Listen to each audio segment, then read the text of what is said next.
Y resumimos este tema con una voz autorizada. Privilegio tener esta noche acá a un abogado y un especialista en temas de seguridad en nuestro país. Un joven que ha dedicado años a estudiar todo este panorama en el término amplio y profundo de la palabra seguridad, del tema seguridad en el país, que por supuesto toca el tema narcotráfico, redes, entramado de lavado de activos y de dinero. Privilegio conversar esta noche con el buen amigo Pedro Manuel Casals Jr. Bienvenido. Para mí un placer. Se dio. Ya está en el equipo. Debutando aquí.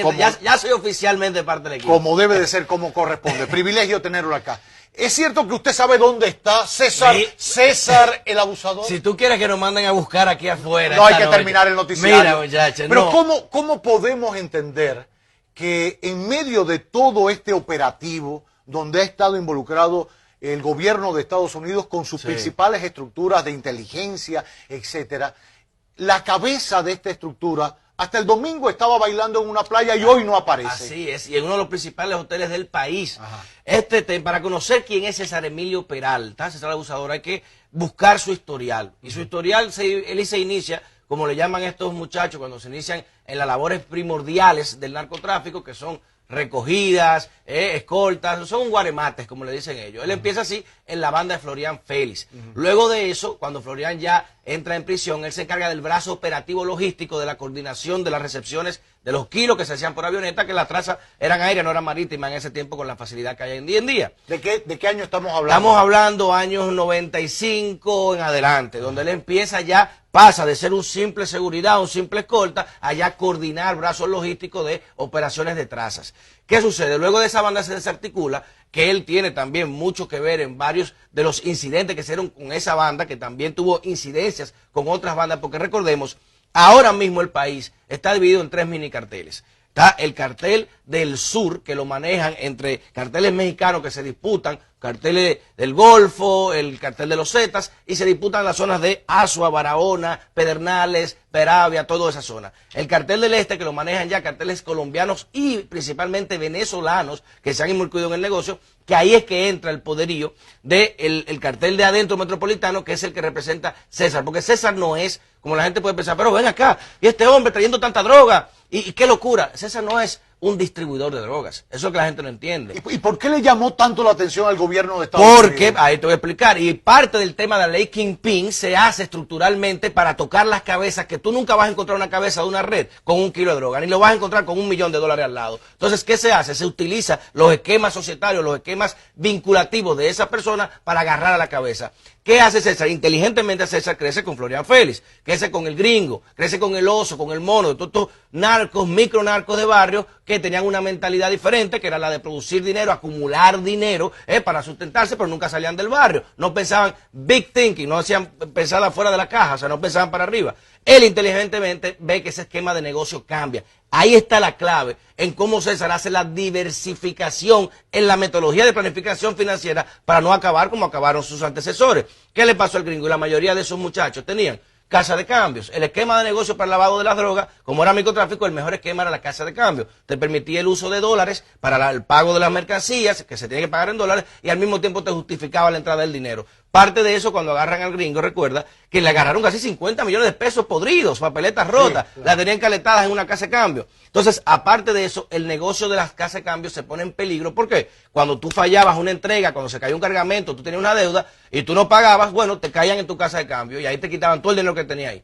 César entiende eso y dice, bueno, yo no puedo tener dinero guardado, acumulado, yo tengo que mover ese dinero, y ahí es que hace inteligentemente la diversificación de operaciones y mueve a un esquema de negocio que se lo da su jefe del sur, que lo denuncié hace más de un año. No sé si recuerdas un incidente que sucedió en McDonald's de la Lincoln, donde hubo un tiroteo con 2 muertos. Uno venezolano que andaba con cédula dominicana, que es nada más y nada menos que era del parte del clan de los Martínez, que es el clan de Cumaná. Ese es el clan más peligroso de esa zona y controla todo el negocio de las drogas. El limítrofe con Colombia, con ¿no? Cúcuta, de Colombia, que es una provincia sumamente controlada también por el narcotráfico y por las guerrillas y los paramilitares que manejan todo el comercio de dólares en esa zona, también con el trasiego de bolívares. ¿Qué sucede con esta gente? A este muchacho viene a una reunión, el hermano, uno de los cabecillas, tigre peligrosísimo, viene a reunión con César. Él es que le suple a César porque ya incluso los kilos que están comprando y que están trayendo para acá, la mayoría, mucha gente piensa que lo traen de Colombia. No se están produciendo en Colombia, están produciendo en Perú. Eso es mucho más barato ya los kilos en Perú y moverlo a través de Venezuela. Sale mucho más barato el costo de la operación directo que con el costo de Venezuela, que tiene mucho más riesgo para la transportación y para la producción. ¿Qué hace este muchacho cuando concreta este negocio con César? Que fue en esa discoteca que yo denuncié hace más de un año. Dije, oye, ¿qué discoteca? En VIP Room, una discoteca donde yo decía, oye, aquí hay unidades de inteligencia financiera que están dispersadas en servicio de inteligencia, que son meseros, tú sabes que oye, que cualquier gente que vaya a esa discoteca y usted veía el consumo en efectivo de $1 millón, $100,000 en 2 mesas, 3 mesas, cada mesa separada. Bebidas y en cosas. Oye, ellos subían la factura como un método de fronteo, porque es parte del juego, del show off, del bully off, pero ¿qué es el esquema que hace inteligentemente como te estás explicando? César se dirige hacia el negocio de eventos y dentro de los eventos hacia la diversificación de la organización y la asimilización, dígase, el lugar, la estructura donde se organizan y también el organizar con diversas estructuras a promocionar agentes, a promocionar artistas. Él dedicó parte de todo ese dinero que él lavaba del narcotráfico a contratar locales para convertirlos en discotecas, exactamente, invertirlos en fiestas, el mismo enfoque de negocio. Fíjate que el mismo enfoque de negocio, ¿cuál es? Entretenimiento, sí, alcohol, y por eso también está calificado como tráfico de personas. Todas estas muchachas que han traído, colombianas hermosísimas, muchas venezolanas, que han traído de escoltas para traer, que las traen semanales, las rotan cada 2 semanas, estas personas también eran que manejaban ese negocio con este clan también, que se la mandaban desde allá. Muchachas, como le dicen ellos, refurbish, que la usan allá, la cambian para acá, la van cambiando. La van moviendo. La van moviendo. Fíjate que todos los operativos donde agarran 60 venezolanas en una discoteca en Santiago, todo eso está vinculado a la jovencita que se suicida del Malecón Center, sí, que la trajeron de un piso 13, de ese apartamento también, que hizo un operativo hace menos de 1 mes o 2 meses, creo, para cerrar ese spa también, que era un centro de prostitución de alta escala, claro. Todo eso, y no viene de ahora, viene de hasta desde cuando se organizaban fiestas de los prófugos directivos del Banco Peravia, José Luis Santoro, ¿quién le suplía a esas mujeres a ese apartamento y quién se las llevaba? Entonces, esa red de entramado que funciona de esa manera justifica de que usted vaya a organizar una fiesta y puede poner 10 mesas a 500,000 pesos o a $1 millón, y quién le vaya a decir a usted qué mesa se llenó, qué mesa no se llenó. Ahora, ¿dónde está la DGI que tú reportabas que esa mesa se pagaron en efectivo y no te justificó de quién era esa mesa o cómo se auditaba?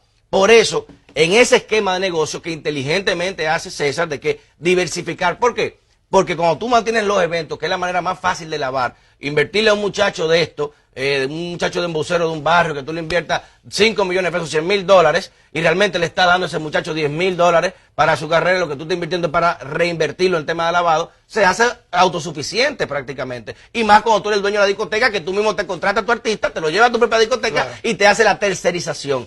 Eso fue lo inteligente que le permitió. Pero ¿quién fue que diseñó ese esquema? No fue César. Pregúntate, ¿a quién mataron en el parqueo de su discoteca hace 5 años atrás en el Porsche Panamera blanco? ¿Quién lo mataron? ¿Quién está preso por ese asesinato?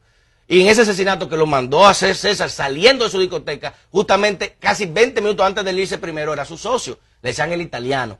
Ese, cuando lo matan ahí en ese Porsche Panamera, recuerdo, agarraron una chaqueta que había llena de dólares, habían como algunos $300,000, y los tiraron al aire.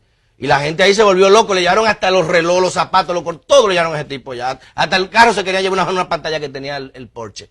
Desde ese momento, cuando César lo sucede a él, porque César quería cortar a ese socio para hacer el enlace directo con el plan de los Martínez, que lo logró cuando lo quita del medio. Ahí es que empieza y César se apodera de esa estructura. Pero eso no es nuevo, porque fíjate que el mismo esquema de negocio, discoteca de alto lujo, gama de eventos directos diarios, eventos que tú no tienes cómo justificar, hoy tenemos a Mozart, mañana, y a los precios que tiene, que tú sabes que el consumo que está ahí reflejado no es un consumo real.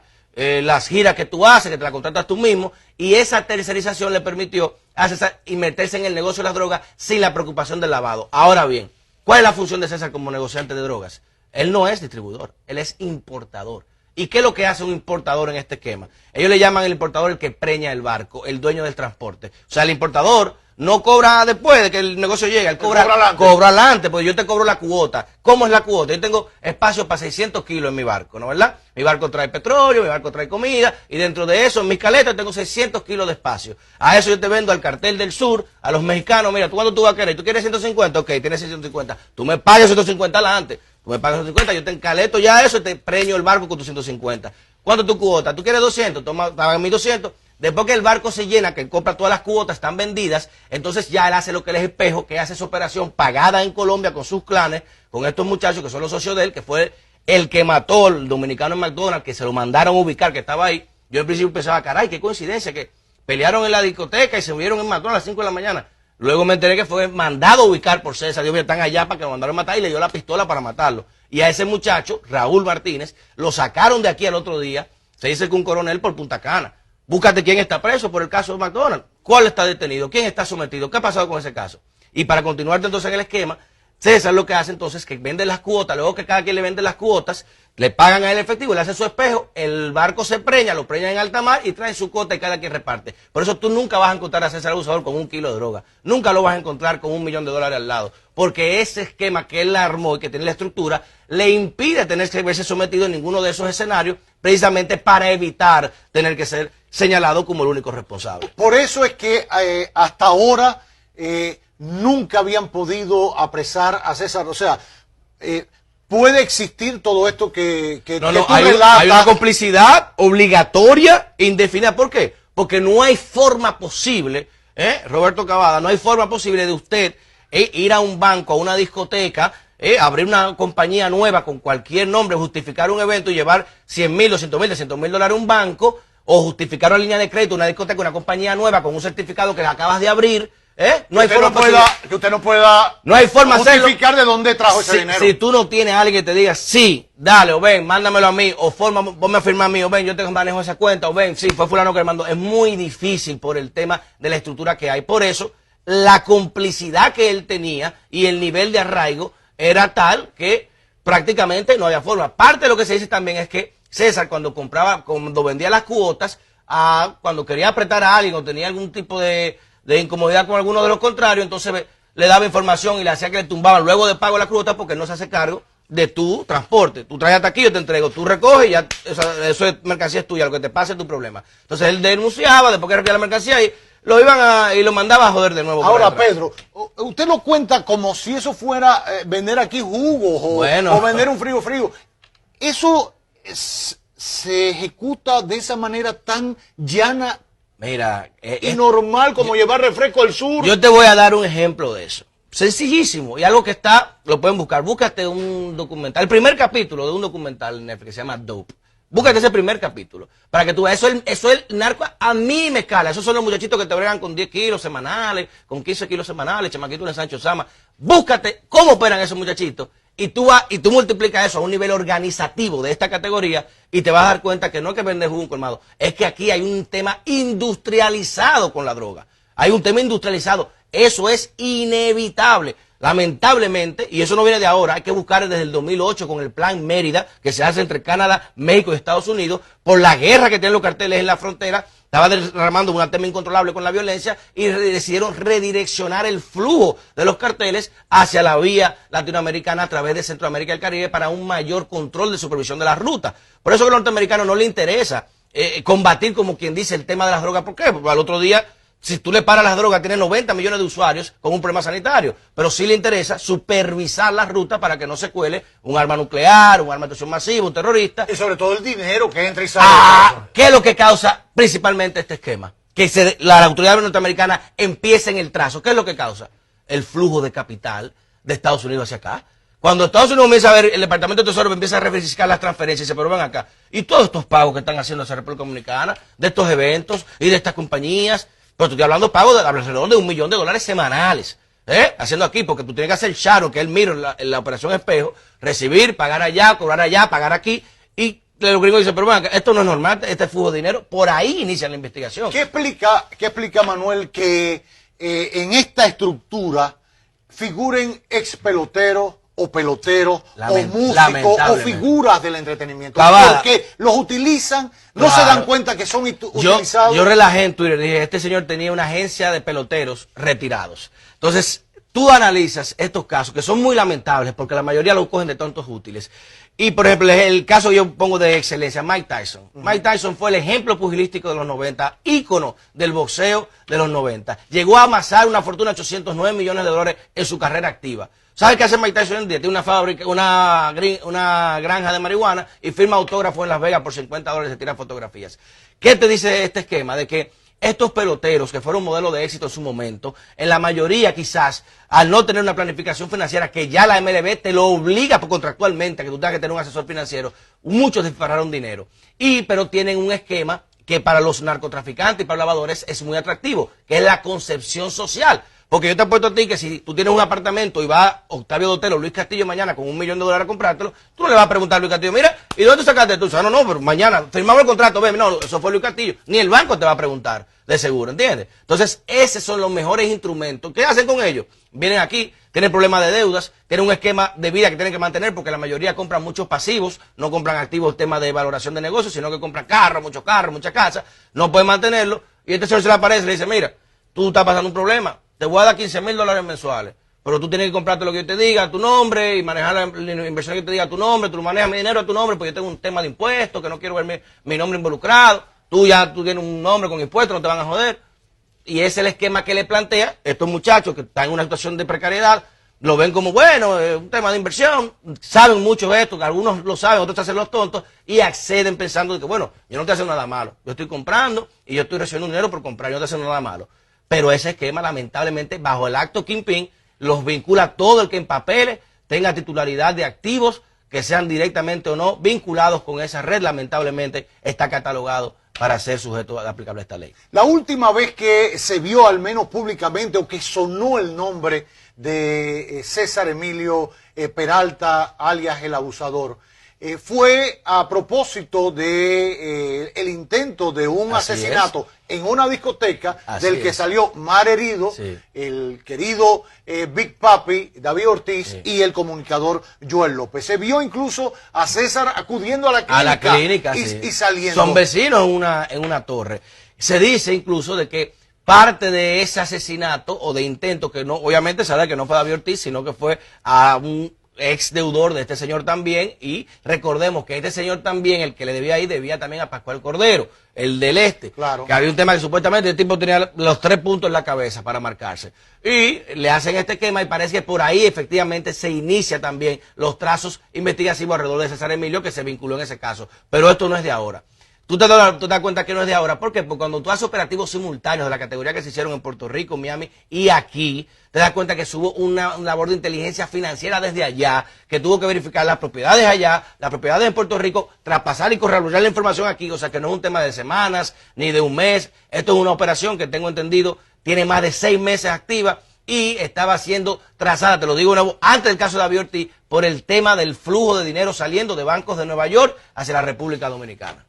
¿Qué queda en lo adelante con este caso? ¿Aparecerá César el abusador? Bueno, las informaciones que tenemos es que él está en el país, se dice que estaría por la línea noroeste y que estaría buscando la forma de entregarse de manera oportuna, tú sabes, buscando, garantizándole... Sí, ¿no? Y dando sus declaraciones para crear ciertas controversias, lo mismo esquema de Quirino y Figueroa, dar declaraciones, hablar primero para que crear la incertidumbre, y se habla de que creo que el viernes podría ser que ya él se entregue. En el caso de entregarse, obligatoriamente tiene que ser extraditado a Estados Unidos. Bueno, si él colabora en seguir avanzando en la desarticulación de esta red, ¿eso le favorece ante la justicia de Estados Unidos? Mira, ahora mismo, él, como está en el acto Kingpin y él se ve como la cabecilla de la red, él no tiene la facultad que van a tener los otros para testificar y usar testimonio de delaciones contra él mismo. Se le va a aplicar el mismo caso a John Gotti y Sammy DeBull. La delación que primero haga de su mano derecha o de la persona que pueda testificar mayores crímenes cometidos directamente con él en la investigación americana va a ser la que le van a ganar esos méritos de reducción de condena. Pero a él, por el esquema que veo, y más como los norteamericanos tienen algo muy delicado que es el tema de la fiscalidad y los ingresos, ellos cuidan mucho ese tema, es muy poco probable que a él le den ciertas facilidades. Usted habla con una seguridad, no lo dudo porque estudias el tema, pero a veces me da hasta miedo, y conozco, porque nos conocemos, que incluso el tema ha logrado tocar a la familia. Sí. ¿Qué pasó? Este mismo señor del que de Venezuela, parece que ese comentario, el que yo había hecho esa denuncia hace un año atrás, llegó hasta allá. Martínez. Sí, el Candelo Martínez llegó hasta allá, ese comentario se expendió, él se sorprendió de cómo yo tenía esa información, quién había facilitado esa información, lo de su sobrino, la relación que había, y parece que eso no le agradó bastante, y efectivamente tratando de hacerme un contacto en una plaza comercial de aquí, que gracias a que pude auxiliarme de organismos de la factura del Ministerio de Defensa, se pudo desarticular, pero pasé un susto muy, muy delicado. Porque usted estaba acompañado de su hijo. De mi hijo, estaba, imagínate, no había pasado una experiencia tan delicada como esa. ¿Eso no le amilanó en seguir investigando y estudiando el tema? Por supuesto que sí, por supuesto que sí. Después de ahí, como dicen en buen dominicano, tuve que bajarle 2. Le bajé 2 por un tema de seguridad, porque me lo recomendaron también varias personas, solté ese tema, pero me mantuve dándole seguimiento al tema investigativo, porque uno tiene su curiosidad. Claro. Y ahora que explota esto, entonces ya uno puede revelarlo, pero no podía hacerlo antes de que ya las autoridades actuaran para evitar una sindicalización como que yo estoy cooperando, que fui yo que hice algo. Por último, siempre queda la duda, sobre todo después de ver cómo esto se ha estructurado, que al final el cabecilla no está, que si está prófugo, Sí. que hay una buena parte que todavía está prófugo de la justicia, que el caso pueda caerse porque se instrumente mal, porque el expediente... Mira, aquí es muy difícil. ¿Por qué? ¿Por qué? Porque la orden viene de Estados Unidos, de una corte en Nueva York. La investigación también viene de fuera. El expediente donde se arma la trazabilidad financiera y los access viene de fuera. O sea que es muy difícil. Aquí yo te diría, bueno, vamos a ver qué va a pasar ahora. Pero con esa orden de extradición y por lo que he podido conversar con algunas autoridades, que incluso, vamos a dar una primicia por aquí ahora, en el día, desde el pasado jueves, en el aeropuerto de Miami, se activó un protocolo especial coordinado por el FBI de todos los vuelos procedentes de República Dominicana, inspección clase 2 a todos los pasajeros. Eso significa verificar dobles veces, y importar que tu cédula, tu pasaporte esté correcto, esté verificado, una doble verificación, y se habla de que en 2 vuelos distintos hay 2 personas detenidas con relación a este caso. Que viajaron de Dominicana a Miami. Hacia allá, y que se estaría informando también, creo que para el viernes. Ya. Por último, Pedro, el hecho de que esta persona haya realizado todo esto, entre lo que ha contado el Ministerio Público, en medio de esta estructura criminal, lo que tú has revelado y has dicho, lo que has contado de otros sucesos en los que ha participado César Emilio Peralta, el abusador, nos puede llevar a pensar de que se sentía a sus anchas en el país, que tenía la protección quizás de estructuras militares o policiales o de la justicia o del plano político que le permitían a él, digamos que pavonarse y desarrollar esta estructura criminal. No solamente que se sentía en sus aguas, no hay forma posible de él y la estructura que le adornaba, que tuvieron más de 14 sometimientos judiciales, haber tenido tanto éxito y suerte en todas sus actividades sin ningún tipo de intervención estatal. No es posible, sin ningún tipo de intervención. Es que no es posible. Yo la semana pasada mandé a rectificar una factura de mi oficina por 230,000 pesos y me mandaron a auditar. Por 230,000 pesos la dejé y me mandaron a auditar. ¿Cómo es posible que entonces se maneje esa cantidad de flujo de dinero y no hay un inspector, nadie a verificarlo? No es verdad. Eso no hay forma posible de que se maneje esa estructura sin posibilidad de verificación estatal. Y de ahí se va a tener que saber los barcos, se habla hasta del Caluba. ¿Recuerda el Caluba con el que cambió ese Maconi? Sí. Y 2 barcos más, el barco Señuelo que trajeron y que dejaron ir también, y por el que supuestamente atraparon un coronel de la DNCD, que supuestamente, como te dije, ahora mismo el transporte y el monopolio del transporte lo tenía este muchacho. Ya. Pues nada, seguimiento a este tema, gracias por estas explicaciones, gracias, gracias por estos elementos para que la gente conozca de qué estamos hablando. Esto no es cosa de muchachos, muy serio. No es de jueguito, estamos hablando de algo serio que implica un trabajo de meses de colaboración entre varios gobiernos, pero principalmente el de Estados Unidos y de la República Dominicana, para dar al traste con esta estructura que ojalá se llegue hasta las últimas consecuencias. Ojalá. Por la tranquilidad de este país. Aterra oírte decir que aquí hay un cartel en el sur, uno en el este. Mini carteles. Mini Sí, carteles. Sucursales. Pero se sabe que detrás hay una estructura. Vete con una cámara, Pedernales, y te vas a sorprender la cantidad de mexicanos que vas a ver allá. Órale, déjelo ahí. Gracias a Pedro Manuel Casal Jr., abogado y especialista en temas de seguridad en nuestro país, en exclusiva, en primicia para esta emisión estelar.